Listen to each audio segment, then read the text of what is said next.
Voilà, Serge Coteau, bonjour. Moi, vous êtes un vrai super-héros français. Voilà, je suis et marseillais. Super-héros français. Peut-être le premier super-héros marseillais, je sais pas. D'accord. Et Topaz, Merlus.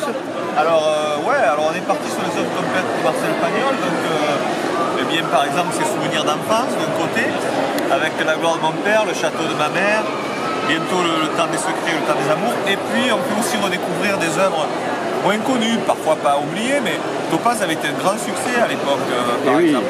Et c'est une œuvre un peu oubliée et qui est pourtant très moderne, parce que c'est une satire politique très aiguë. Ou Merlus, qui a été tourné Les Septières de Marseille, qui est une œuvre un peu oubliée, alors que c'est une histoire magnifique. C'est le seul conte de Noël de Marcel Pagnol. D'accord.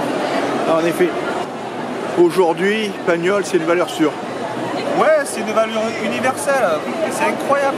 Je l'ai appris il n'y a pas longtemps en discutant avec des gens du syndicat d'initiative globale.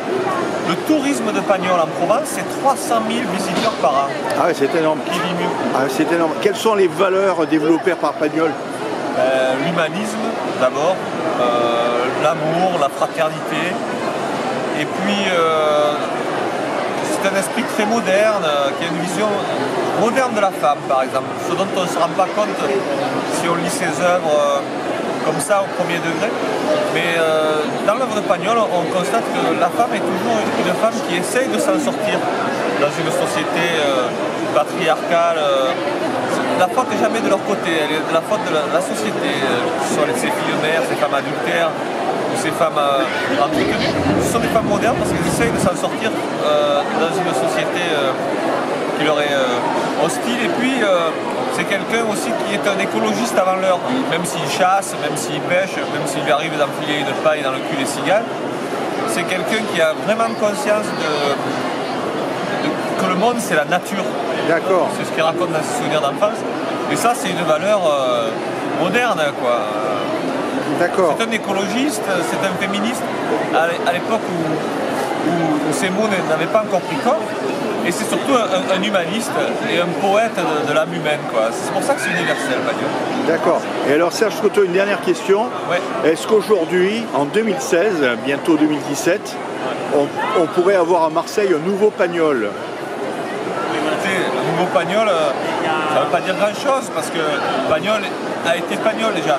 Mais on a de grands artistes, et par contre, on a des artistes qui souffrent de la même maladie intellectuelle française dont a souffert Marcel Pagnol, c'est la mésestime des Marseillais. Parce que même lorsqu'il était académicien, il n'était pas pris au sérieux par les gens des belles lettres et du Café de Flore, parce que c'est une littérature à accent, c'est une littérature, c'est de la tragédie, mais comique. C'est des drames, mais de petites gens, de marchands de coquillages, de bistrotiers. Alors, à Marseille, il y a une littérature très très vive, avec de très bonnes plumes à l'heure actuelle, mais qui souffre, je peux en témoigner, de cette éternelle mésestime d'être Marseillais au regard des Parisiens, quoi. Vraiment, le germanopratisme fait toujours loi. Et puis les provinciaux, c'est déjà pas grand-chose pour les Parisiens. Mais les Marseillais, c'est pire que des cannibales. Oui, d'accord. Eh ben, c'est sur ce terme de cannibale que nous allons clore cette interview. Eh ben oui. Merci Serge Coteau. À bientôt.